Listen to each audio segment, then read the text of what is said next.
Welcome to Epic Begins with One Step Forward. I'm your host, Zander Sprague, and I'm so excited you're joining me today. Let me start off with a thought of the day.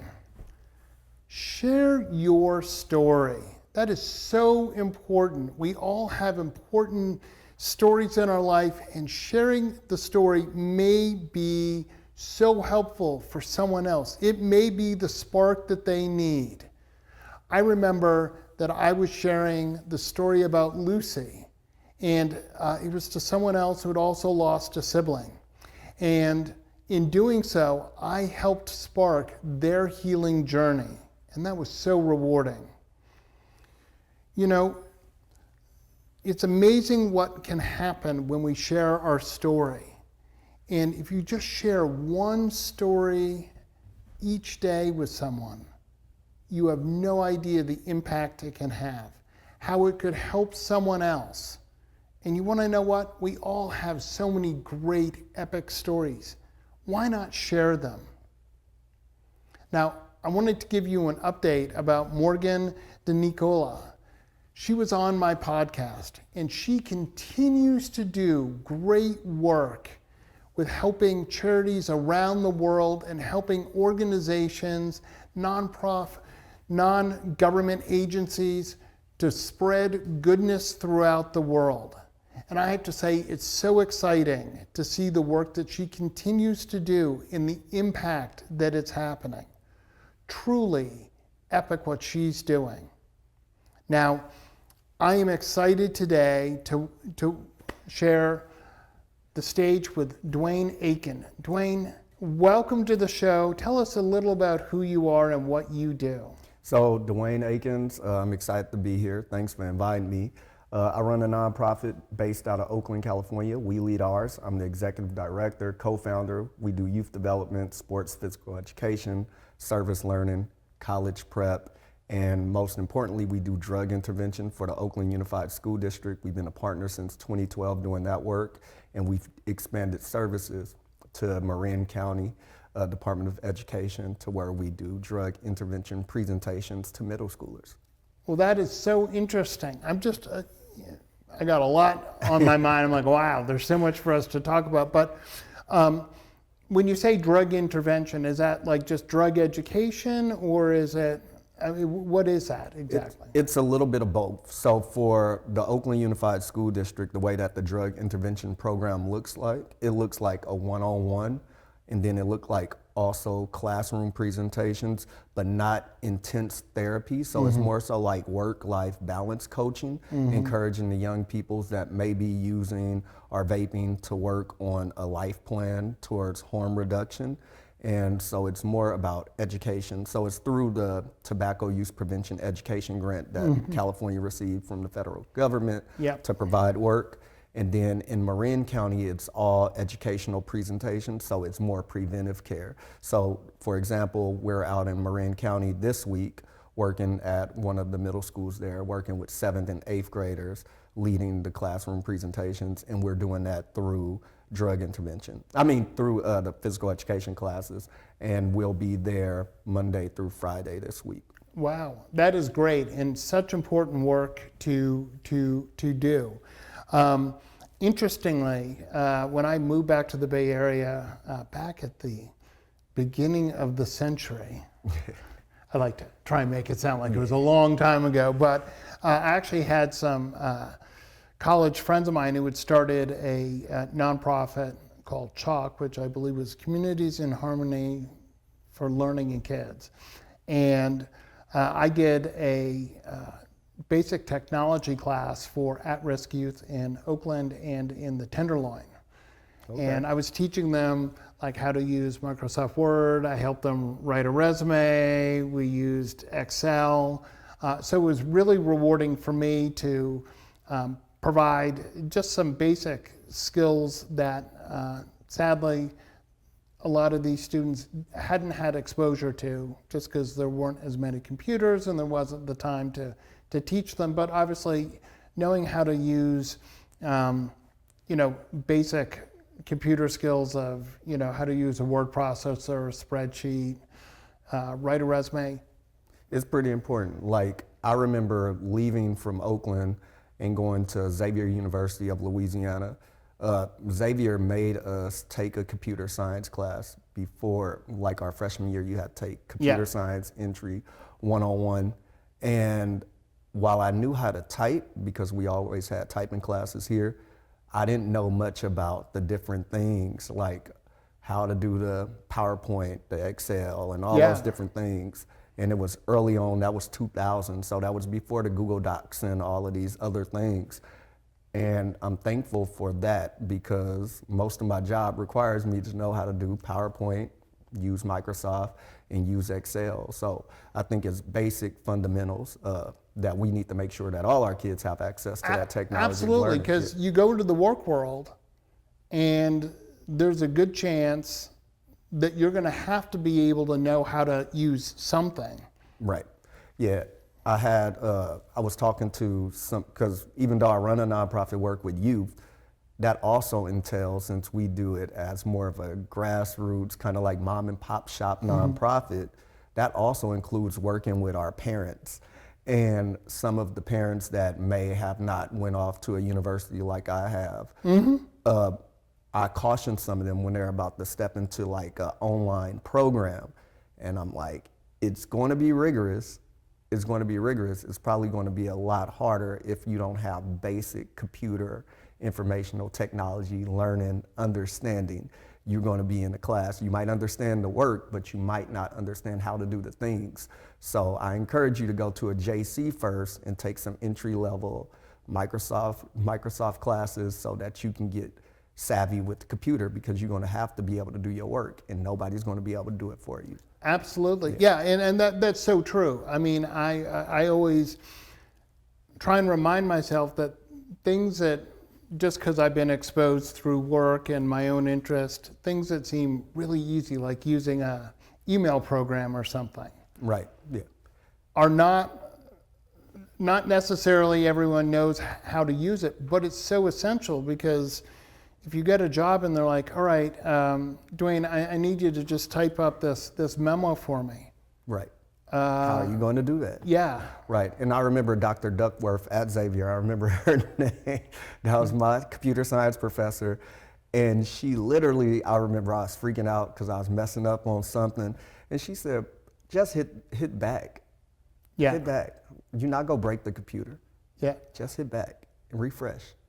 Yeah. And she was like, remember, you can always refresh, hit back. And so if you don't just understand that basic stuff, or have the confidence to just breathe a little bit and be like, it's going to be all right, or know how to search to figure out how to do something, how to get the command. Sure. A lot of people that don't have those tools, working on a computer is difficult. Absolutely. Yeah. Absolutely. So you mentioned that you went to Xavier of Louisiana, which is in New Orleans.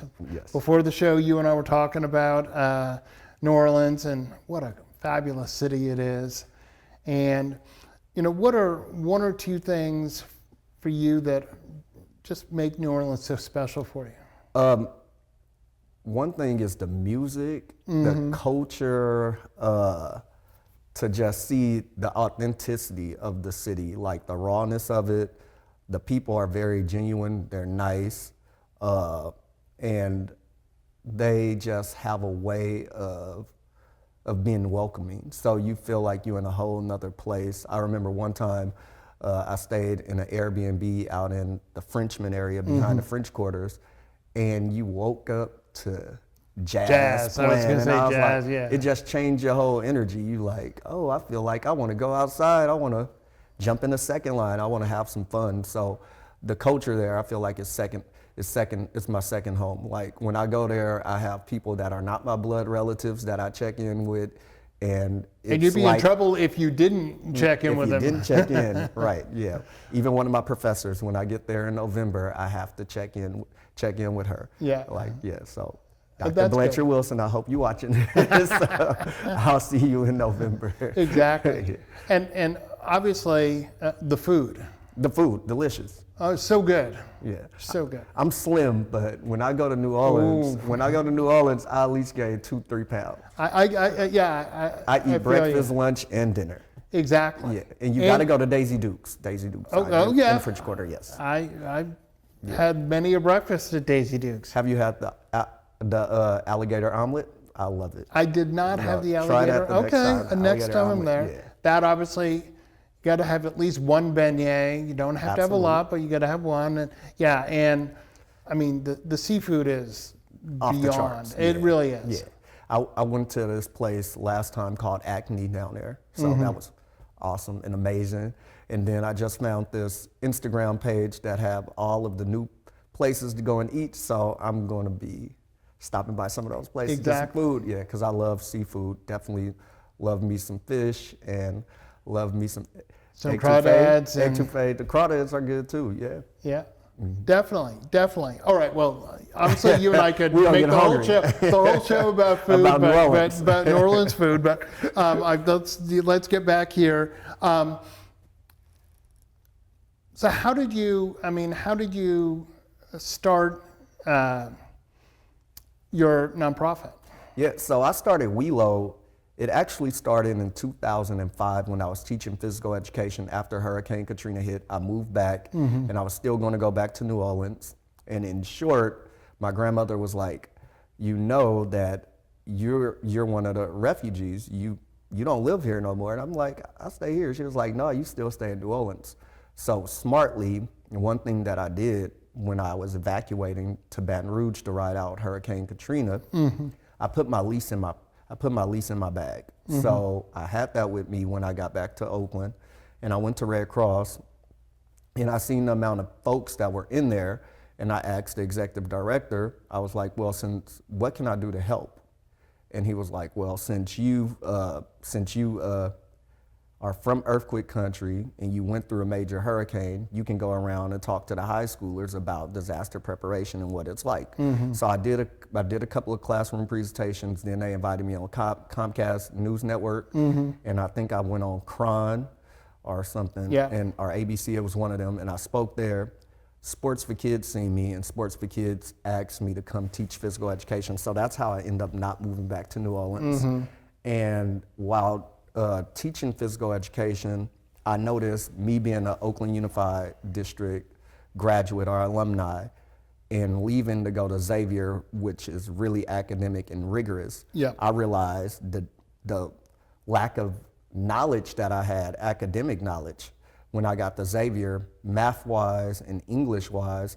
I feel like math-wise, I stopped learning math that 10th grade because I took advanced algebra trig in the 10th grade and I never took any more math. And then in English, I realized that I wasn't really challenged in high school in English, and I probably should have been in a different English class. And the last time I really learned basic English was 8th grade at Amherst. And so I seen that, and I can look at the kids that I was teaching physical education to, and I can see the disconnect. And I was already, in my major in college was psychology, minor in special education. So I knew how to do the classroom management thing and be very patient. And I'm just a natural leader in working with young people. I'm the third oldest out of 20-something grandkids. So I've always been able to work with young folks. And I remember the principal came to me and said that she wanted me to work with a couple of young men that were African American that were getting in trouble. I told her that no, I can work with them, but I need a third, and I need an advisory group. And so that third looked like 6th, 7th, and 8th graders that were frequent flyers to the office, some that were always raising their hand to be the student leaders, and some that were just at school quiet. And we started a group called Men at Power Strategically, which is now revamped at West Oakland Middle School. And through that, I start building out the education scope. I went and got my master's in business administration. While getting my master's in business administration, instead of just doing pro-profit business papers and research, I started researching ways that how schools and nonprofits can build out an input, throughput, output business system. And then at the last class, I asked the professor, I said, instead of doing a business proposal on an existing company, can I present my own research and my own business proposal? He said, go for it. And so I created the Language of Leaders Institute, which has an adult program and a youth program. And one of those youth programs was Men at Power Strategically. Fast forwarding, In 2009, I presented that I went on an interview for an after-school math instructor position, and I presented it. And the lady that was interviewing me, she said, "What is it that you want to do?" I said, "Well, I have this idea that I really want to build out these kind of like mini fraternities that are men at power strategically." And she said, "You know what? I don't want to hire you for the math instructor. I want you to come here and be the leadership instructor with one caveat. You duplicate that program for young ladies."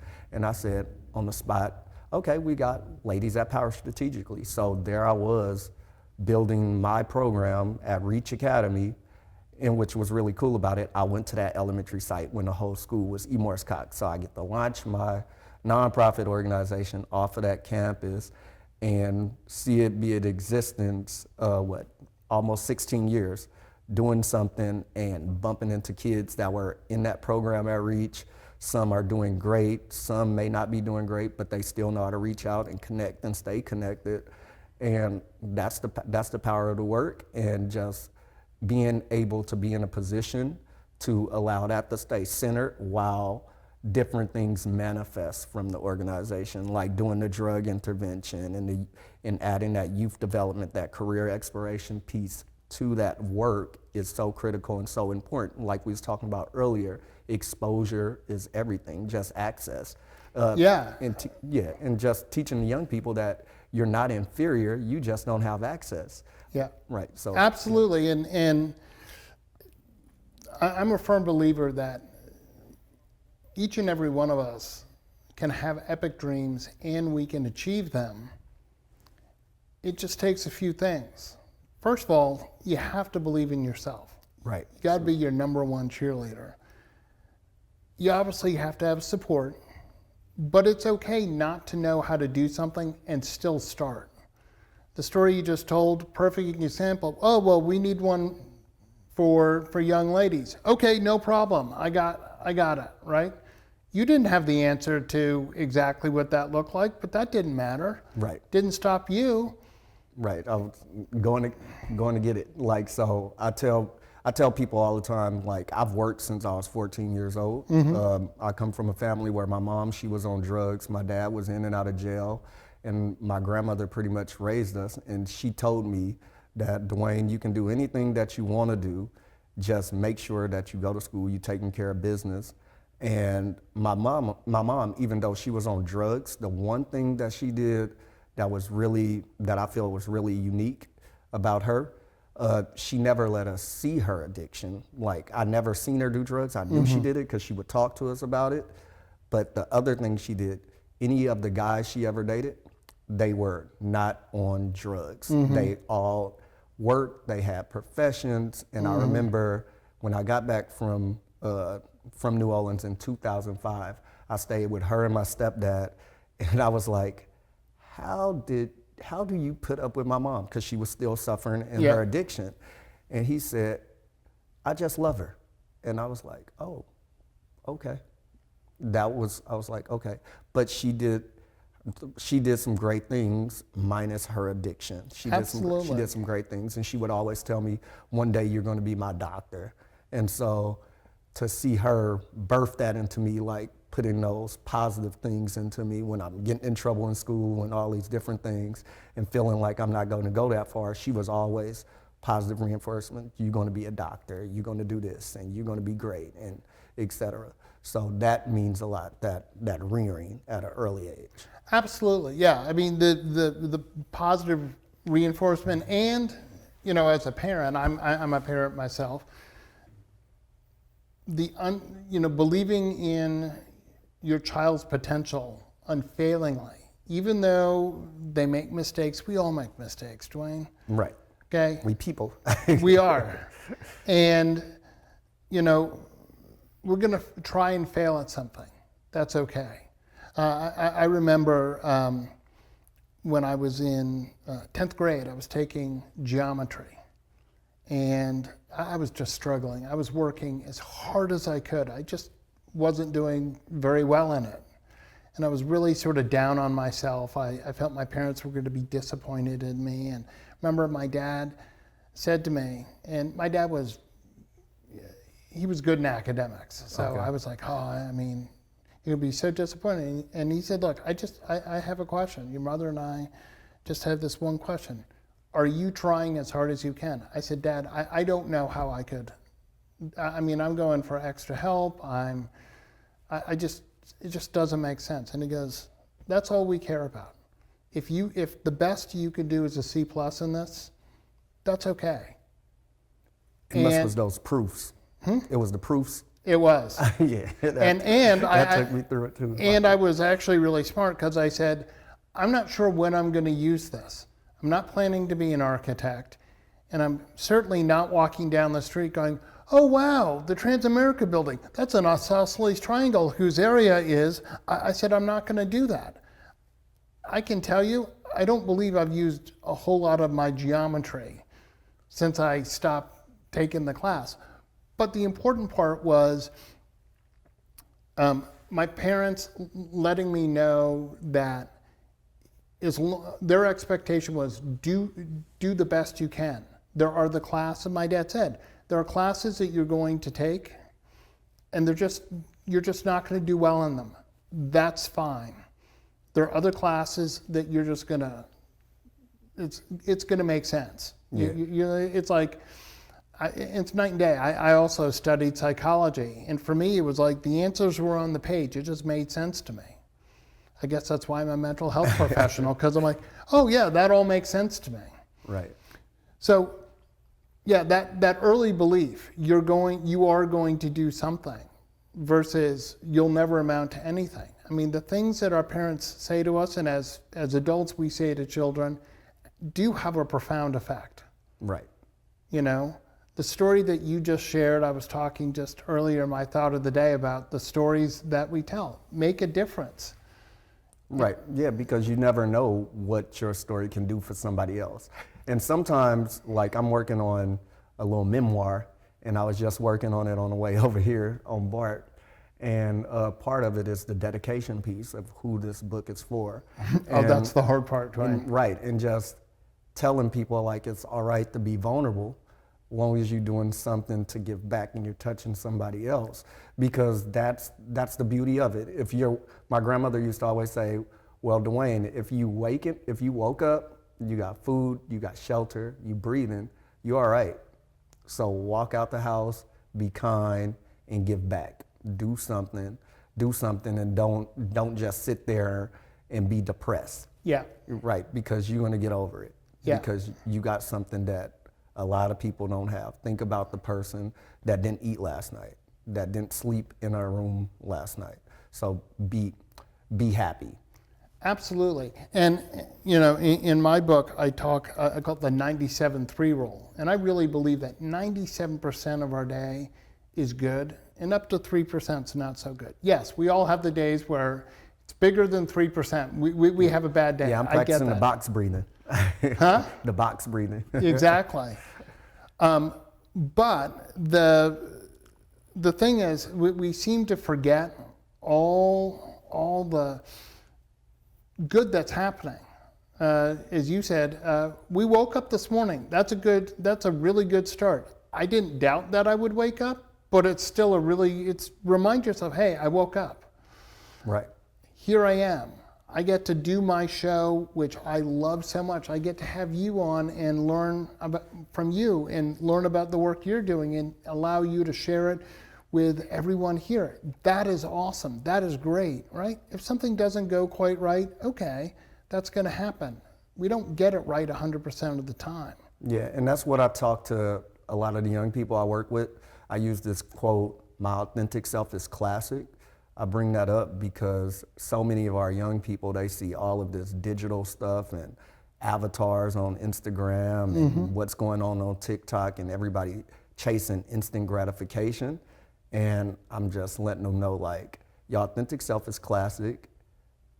Take time, be patient with yourself, and love yourself first, and don't worry about what other people think. If these 5 kids is treating you like crap, it's gonna be 5 kids over there that's gonna treat you like the true person that you are. So get with your tribe. That's gonna build you up and not put you down. And like we see it by me doing a lot of work in substance abuse harm reduction. A lot of our kids are self-medicating, and that's across economic spectrum. Oh, absolutely. Like I said, we in Oakland and we're in Marin County. Those two economic There's a big windows, disparity there. right? But those kids are going through the same things, emotional, and some of the same things that teenagers go through on a day-to-day life. Definitely. And then in Oakland, we see it with some of our high schoolers. Some of them are taking care of themselves, and they can't focus on school. They can't, because they thinking about where I'm gonna sleep tonight, when I'm gonna eat. And so sometimes school just become shelter for them, and they not really thinking about the academic piece. But it's educators that really, this generation of educators, we're really true mentors. We life coaches, we mentors, and we're doing above and beyond the call of duty of what traditional educators were doing, because we're living in a different time, especially economically here in the Bay Area. Absolutely. And I did my internship for my mental health license. I was doing school-based. I was middle school and high school students. And I was talking about my 97-3 role. A lot of my clients were having academic challenges. And to try and help give them perspective, I said, all right, what's your least favorite subject? So I'll ask you this, Dwayne. In high school, what was your least favorite subject? History. There you go. Kind of hurts my heart. I was a history major, but that's fine. If you got a 97 on a test in history, how would you feel? Excited. Exactly. You'd be telling your mom, you'd be telling your grandma, you'd be telling your friends. Would you be complaining about the 3 points you didn't get? No. No, of course not. So when we look at our day and all we focus on are the things that didn't go right, it's kind of like complaining you got a 97 even though it's your hardest class and you're just complaining about the 3 points you didn't get. Why? Yeah. You're forgetting that you just had this thing that was incredible that you didn't think was possible. That's relatable. That's relatable. I was a psych major, and at Xavier, when I graduated, you had to take your senior comps for whatever your major was. Yeah. And so you had to pass the psychology one. I think you had to get like a 75, and if you got below a 75, you had to take it over. And if you flunked it, you was not going to walk the stage. Yeah. And I was horrible in multiple choice tests. And this was a 200-word multiple choice test. Wow. Dr. Schulte, she's still at the university. She was my academic advisor. She was one of the toughest teachers at Xavier. Her tests were really hard. And I struggled in multiple choice tests. So I started doing things to where I would take more classes to where I can write and where I can present, because that's where I shined at. So that helped pick up my GPA, but I had to go through this multiple choice. And I studied. I went to all the sessions, and Dr. Schulte called me on the phone, and she says, I need you to come to my office today. And I was like, oh, snaps, I flunked. Yeah. So I'm nervous. I got an 85 on that multiple choice test. So that was kind of like a rites of passage for me to say, when you get out into the world, you may get into a career where you have to take a post-test to get in, or pre-test, whatnot, and you're going to be ready for that moment, because now you know how to study and you know how to prepare for a multiple choice test. And so that was like me getting over my Achilles heel, passing that multiple choice test that high. Absolutely, and congratulations on doing so well. Yeah, thank you. I made it out this university. Yeah, you did. Well, this fascinating conversation. I want to thank you so much. How can people find out more about the work that you're doing? Yeah, so folks can find out more about me by following We Lead Hours on social media, on IG, Instagram, LinkedIn. So that's at WELEADOURS. And then our website is www.weleadhours.org. And or you can follow me also on Instagram at letter D, the word elegance, and then WELO. Cool.